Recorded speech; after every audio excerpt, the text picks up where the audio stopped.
दोस्तों, आज मैं आपको एक ऐसी सच्ची कहानी सुनाने जा रहा हूँ। एक ऐसे इंसान की कहानी जो खुद भी टूटा, दुनिया से भी हारा, मगर हार मानने से इनकार कर दिया। एक ऐसा शिक्षक जो पैसे और नाम छोड़कर उन बच्चों के लिए लड़ गया जिन्हें दुनिया कुछ नहीं कर सकते कहकर छोड़ देती है। ये कहानी है आनंद कुमार की और उनकी अद्भुत पहल सुपर 30 की। तो आइए शुरू करते हैं ये प्रेरणा से भरी, दिल को छू लेने वाली कहानी जो आपको बस एक ही बात सिखाएगी, टैलेंट गरीबी में नहीं मरता, बस उसे एक मौका चाहिए। पटना की गलियों से शुरू होती है एक दास्तान।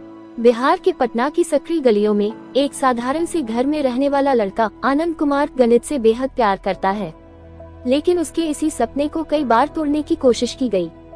कभी गरीबी ने, कभी हालातों ने और कभी लोगों ने। फिल्म हमें दिखाती है कि कैसे ऊंची सोच रखने वाला ये लड़का शुरू से ही एक असाधारण दिमाग रखता है।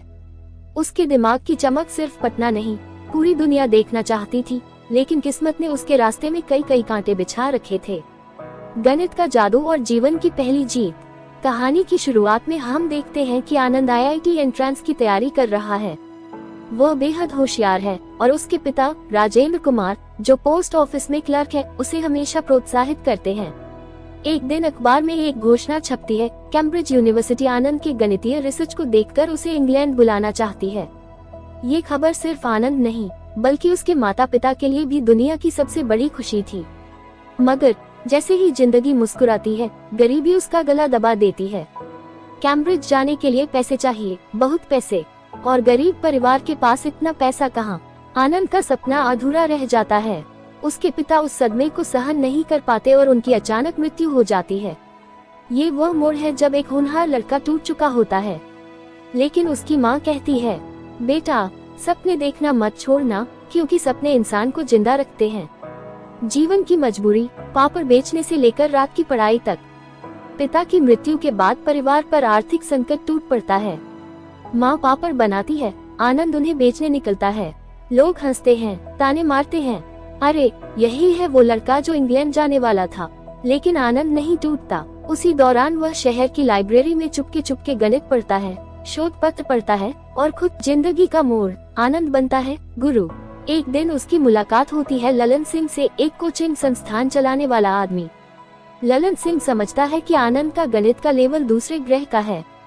वह उसे अपने कोचिंग सेंटर में पढ़ाने का मौका देता है। यहाँ आनंद की जिंदगी फिर बदलती है। वह पैसे कमाने लगता है, घर की हालत सुधरने लगती है, लेकिन धीरे धीरे उसे एहसास होता है कि ये कोचिंग संस्थान अमीर बच्चों के लिए है।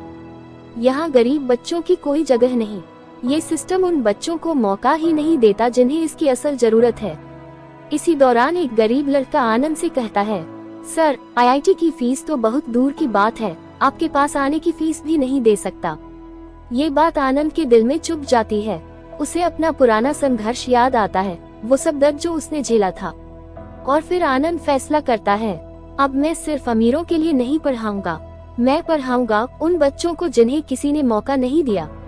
यहीं से जन्म होता है सुपर 30। सुपर 30 की शुरुआत, नंगे पांव सपने देखने वाले बच्चे। आनंद देश भर से 30 गरीब लेकिन बेहद होशियार बच्चों को चुनता है। फिल्म में ये दृश्य बहुत खूबसूरती से दिखाया गया है। कोई बच्चों को खेत में हल चलाते हुए ढूंढता है, कोई चाय की दुकान पर बर्तन धोते हुए, कोई रिक्शा चलाते पिता को खाने का डब्बा देता हुआ। ये ऐसे बच्चे हैं जिन्हें जिंदगी ने कभी मौका ही नहीं दिया। आनंद उन्हें अपने घर में ही रहने देता है। माँ खाना बनाती है, बाकी खर्च आनंद खुद उठाता है।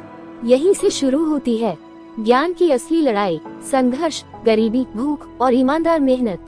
सुपर 30 का माहौल किसी 5 सितारा कोचिंग सेंटर की तरह नहीं है। न आँख है, न आराम, न शानदार क्लासरूम। सब कुछ सच्चा है, सब कुछ कच्चा है, सब कुछ सपनों की मिट्टी से बना हुआ है।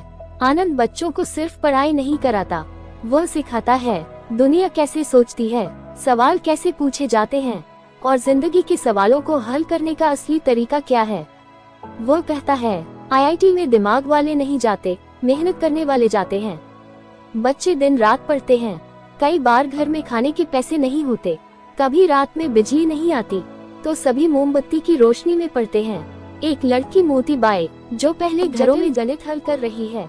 यहाँ हर बच्चा एक कहानी है, हर चेहरा एक सपना है, हर आँख के भीतर एक आग है। सिस्टम की राजनीति और असली दुश्मन।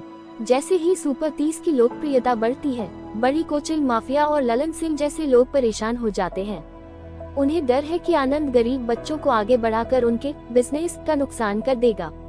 ललन सिंह आनंद के खिलाफ साजिशें शुरू करता है, पत्रकारों को खरीदता है, सरकारी अधिकारियों को धमकाता है और यहाँ तक कि आनंद पर हमला करवाने की कोशिश करता है। लेकिन आनंद अडिग रहता है, मैं गरीब बच्चों का हक नहीं छीनने दूंगा। भावनात्मक तूफान और लगभग मौत। फिल्म के सबसे भावुक और तनावपूर्ण दृश्य में आनंद पर हमला होता है। वह बुरी तरह घायल होता है। डॉक्टर कहते हैं कि अब उसे आराम करना चाहिए, लेकिन आनंद बोलता है, मैं आईआईटी का रिजल्ट देखकर ही आराम करूंगा। बच्चे उसे खून से लथपथ देखकर डर जाते हैं। पूरा सुपर 30 मानो हिल गया हो, मगर आनंद फिर खड़ा होता है। राजाओं के बेटों के बेटे राजा नहीं बनते, बल्कि वो बनता है जो हकदार होता है। ये डायलॉग सुपर 30 का सबसे बड़ा संदेश है। परीक्षा से पहले अंतिम लड़ाई।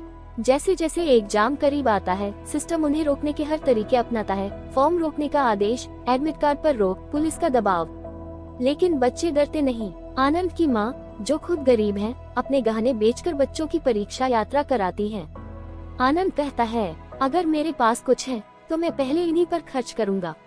आईआईटी एग्जाम और वह दिन जिस दिन इतिहास बना। 30 में से 30 बच्चे परीक्षा देते हैं। एग्जाम कठिन है, लेकिन बच्चे जानते हैं हम हर मुश्किल से लड़ चुके हैं। दिन गुजरते हैं, सारा पटना रिजल्ट का इंतजार करता है और फिर इतिहास लिख दिया जाता है। सुपर 30 के सभी 30 बच्चे आईआईटी में सिलेक्ट हो जाते हैं। एक नहीं, दो नहीं, पूरे 30 के 30। पटना शहर गूंज उठता है। आनंद की मारो पड़ती है। बच्चे आनंद को कंधों पर उठा लेते हैं। ललन सिंह का साम्राज्य टूट जाता है और आनंद सिर्फ एक बात कहता है, हम जीते नहीं, हम हकदार थे। कहानी का असली संदेश। फिल्म आखिर में बताती है कि आनंद कुमार की यह यात्रा सिर्फ एक फिल्म नहीं है, ये वास्तविकता है। वह सच में हजारों गरीब बच्चों को पढ़ाकर आईआईटी तक पहुंचाते हैं। उनकी यह पहल सुपर 30 आज भी दुनिया की सबसे प्रेरणादायक शिक्षा मॉडल में से एक है। आप चाहे जितने गरीब हो, पर सपने गरीब नहीं होते। कहानी हमें ये सिखाती है, गरीबी आपकी पहचान नहीं, एक परिस्थिति है। असली टैलेंट पैसे का मोहताज नहीं। अगर एक शिक्षक सही हो तो पूरी पीढ़ी बदल सकती है। हार जितनी बार मिलती है, जीत उतनी ही नजदीक होती है। मौके का इंतजार मत करो, खुद अफसर बनो। और सबसे बड़ी बात, संघर्ष खत्म होने पर ही सफलता शुरू होती है। My dear friends, if you enjoy my videos then please like, comment and share and follow Pawan Kathori Facebook page.